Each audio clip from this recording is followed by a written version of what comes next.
মিঠা মিঠা আমের আচার কে কে খেতে ভালোবাসেন চলে আসুন আমাদের বাড়িতে। তো খুব টেস্টি আচার খেতে।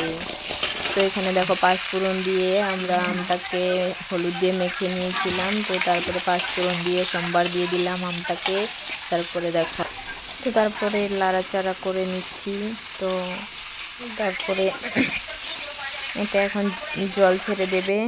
লবণ দেওয়া হয়ে গেছে। তারপরে এখানে দিয়ে দিচ্ছি আমরা গুড়। তো আমি আর শাশুড়ি মা দুইজনে মিলে আমরা মিঠা আমের আচার বানাচ্ছি। তো এখানে আমি করে নেব মশলা। দেখো আমি মশলা করে নিচ্ছি, বেশি গুঁড়ো করব না। তো আধা ভাঙা করে নেব। তারপরে এখানে দেখো জল ছেড়ে দিয়েছে আম থেকে। গুড় দেওয়া হয়ে গেছে, চিনি দেওয়া হয়ে গেছে, গুড় আর চিনি মিক্স করে দিয়েছি আমরা।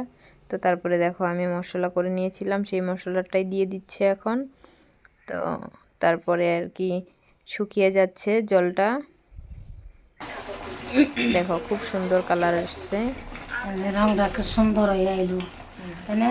প্রায় হয়েই গেছে। তো খুব টেস্টি হয়েছিল বন্ধুরা খেতে। তো আপনারা যদি খেতে চান এভাবে বানিয়ে নেবেন। তারপরে আমরা তো খেয়ে দেখলাম অনেক টেস্টি হয়েছে। দেখো কি সুন্দর কালার আসছে। তারপরে তো আরও আম ছিল, বললাম ঝাল আচার বানাতে হবে না, এইরকমই বানায় রাখো আবার। তো আমরা সবাই খেয়ে খুব ভালো বলছে, তো তার জন্য বলছি আবার বানাও। তো তারপরে দেখো আবার বানিয়ে নিয়েছি, একই একই দিনে দুই রকমের আচার।